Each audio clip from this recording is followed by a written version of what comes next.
Welcome to Lay of the Brand, where we talk with the experts on tech marketing, creative, and PR to learn what's new, what's working, and what's next.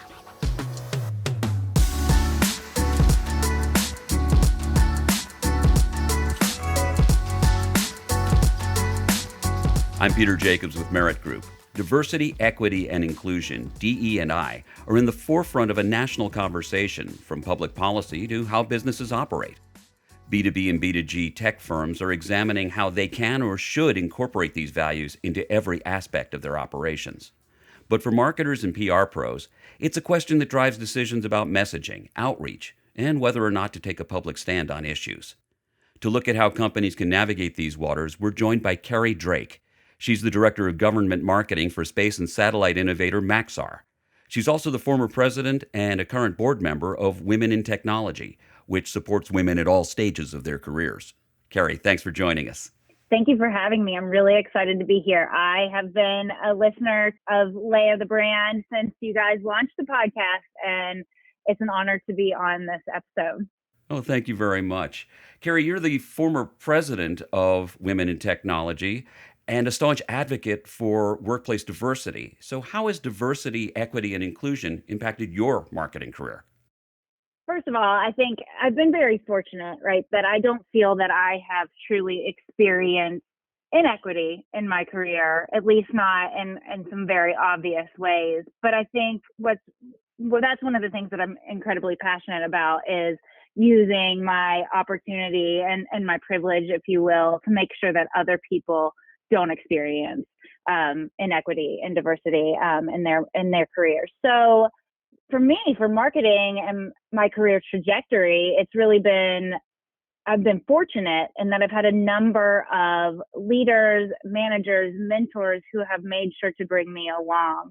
Folks that are also cognizant of inequity in the workplace and in different areas of business that want to make sure that they are acknowledging women, people of color, and people with disabilities and all areas where folks may be discriminated against, and making sure that they're cognizant to bring folks along. And so that I've been fortunate to have mentors that have done that for me. It's been wonderful to work for some great organizations and leaders that have made sure to elevate me along the way. Well, a recent Forrester study said about 25% of B2B tech company CEOs are minorities, which is much higher than the average of 10% across all sectors, and close to the overall minority population in the tech industry. Has the growth of DE&I at tech organizations changed marketing and PR? I think our country is experiencing a moment right now where this subject matter is at the forefront. And so I wouldn't necessarily pin it to just the growth of DEI and tech organizations. I would pin it to, the fact that this is at the top of everyone's mind. And so it is impacting marketing and PR because we do need to be cognizant of the current events that are taking place, of how our brands show up in the market space, whether that's in technology or any industry, right? And again, it's especially in marketing PR, being aware of what's happening around you and making sure that you have the right voice in the conversation is what's really driving the impact of diversity and equity and inclusion in marketing and PR. So within corporations, because they're all trying to figure out how to deal with it in different ways, is DE&I affecting the makeup of marketing and PR organizations? I think DE&I is affecting the makeup of all organizations, and I would hope so, right? So yes, one thing that I like to focus on is you can't have diversity in your message or innovation or creativity if you don't have all, diversity of thought, diversity of opinion, and that requires representation of all kinds, right? If you are only marketing towards one group or only listening to one group, you're not going to have a number of perspectives that you're able to incorporate into how your brand shows up. And I think we do a lot of work in marketing and in communications and understanding, customer listening. What do the numbers tell us? and how is our message reaching different groups. And so demographics have always been a key to how we are successful with marketing and public relations. It drives our decision making in this industry. And so, with efforts behind diversity and equity and inclusion, those numbers are even more impactful. It does impact the makeup of marketing and PR, but I think if you're doing it right, it should always have been, right? The marketing and PR and communications organizations are the guardians of the brand. Right. Those roles are supposed to make sure that the brand stands for something recognizable, and something that appeals to the audience that you're targeting. Of course, it doesn't mean just including pictures of people of different races or genders in your advertising.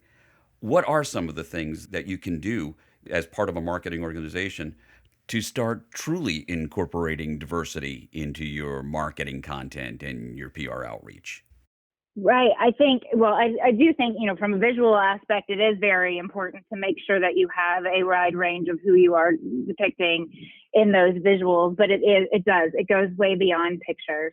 How are you reaching an audience through the language? Are you making things accessible for disabilities? Are you making sure that, one of my favorite phrases to use with teams, and I actually learned this from a colleague, when I was first starting out in marketing and communications, especially when it comes to branding, is that you meet people where they are to take them where you want them to go. What do you understand about the people that you're trying to reach, and how do you know how are they receiving information?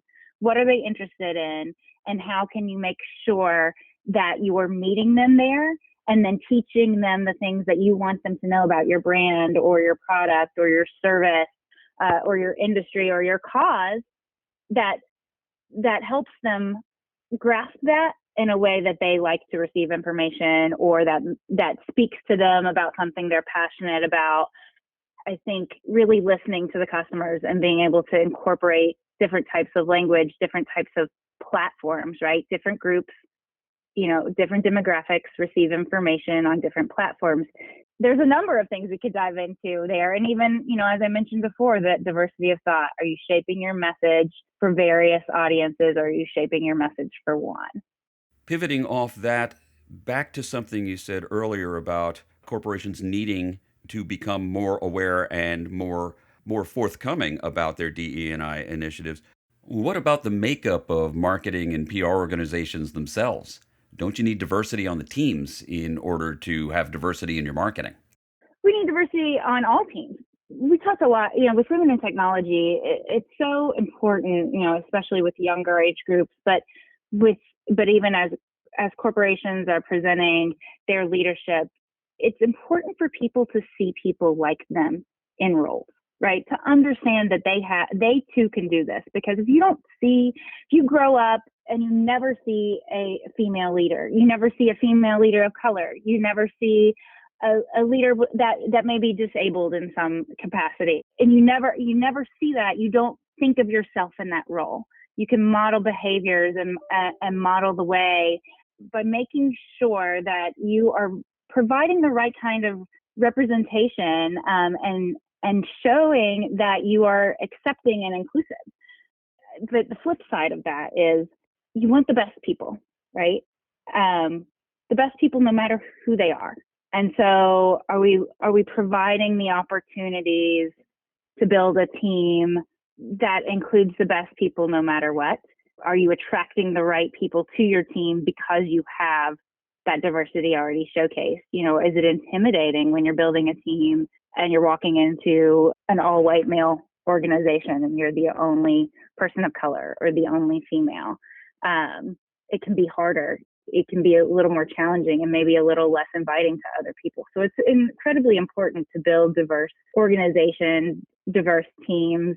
And again, like having those diverse opinions and input and understanding how people are able to access information. When we think about different socioeconomic status, you may have a product or a service or be the type of company that's is trying to attract the best talent from an Ivy League university, right?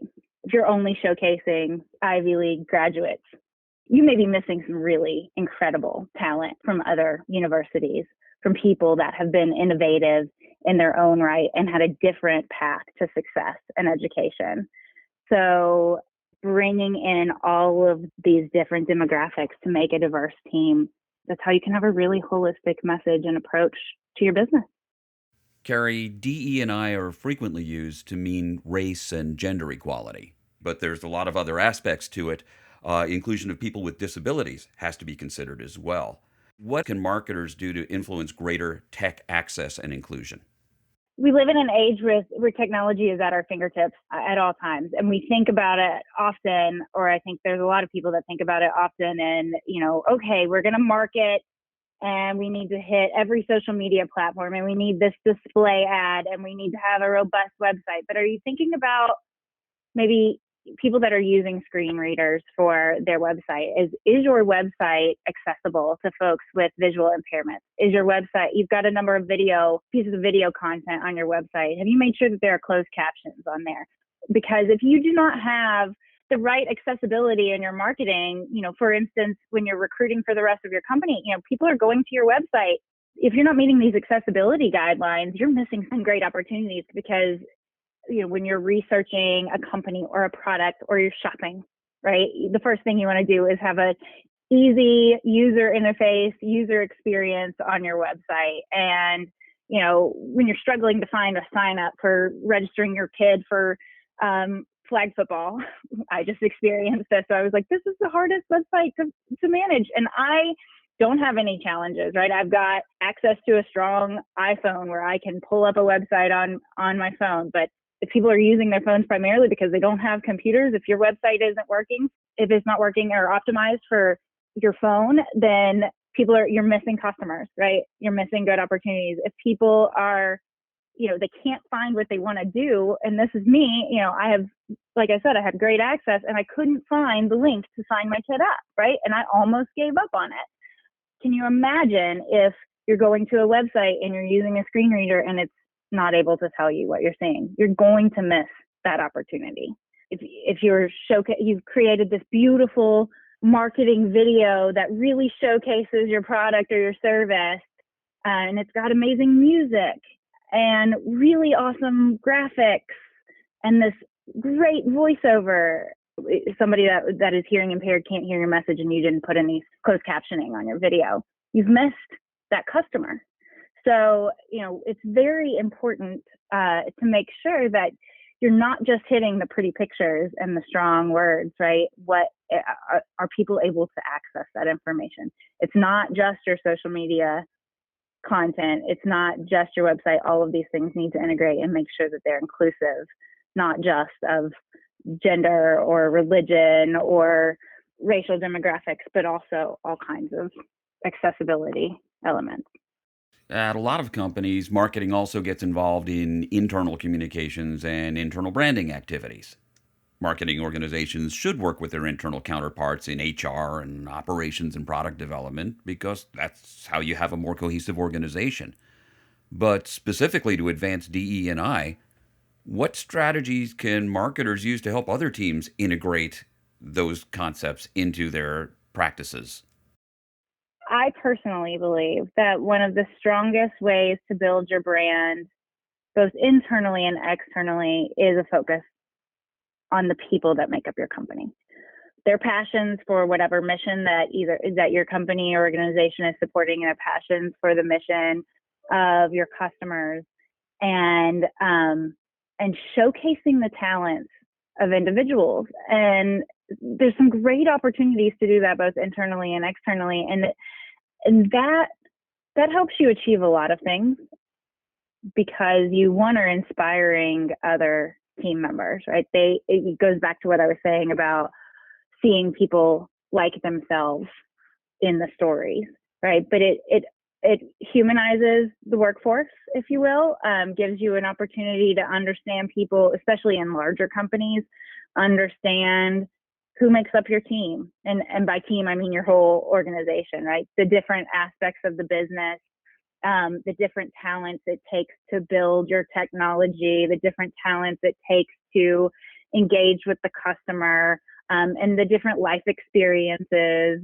that team members have had. And I really believe that finding ways to showcase teammates, both internally and then externally for your brand as well, is a great way to encourage the diversity and inclusion and showcase diversity and inclusion for an organization.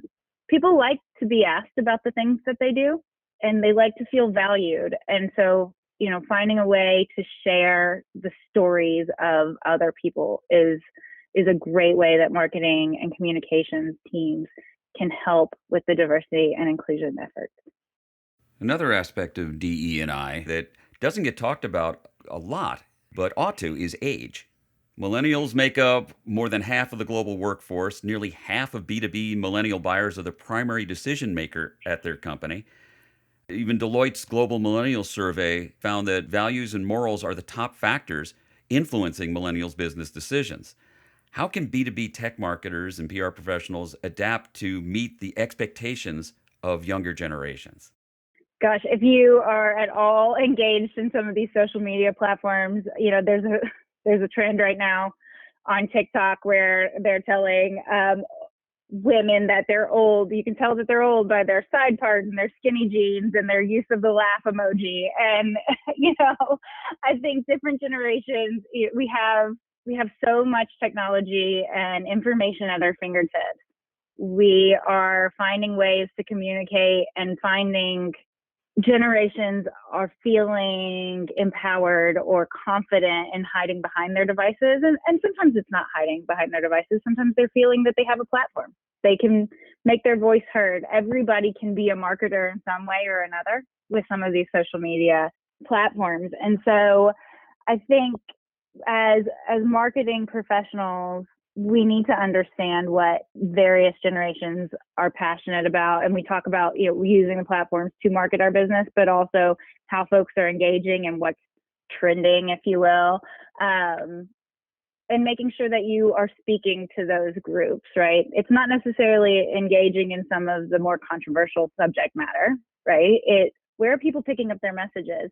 Are you using your tools to educate about a cause or an organization? And are you targeting each demographic in the way that they might want to be targeted? We've learned about some of the younger generations, and sometimes they get a lot of flack for it, but I think there's some real positive elements to the fact that they want to work for a mission that they're passionate about. They want to feel like they're making an impact.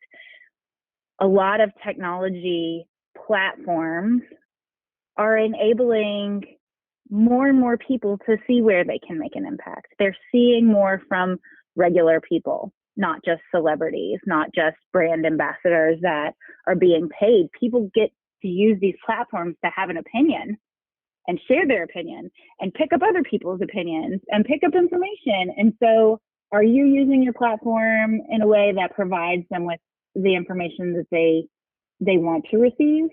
And that is feeding into that desire to make an impact and provide their talents and efforts across something a mission that they feel passionate about.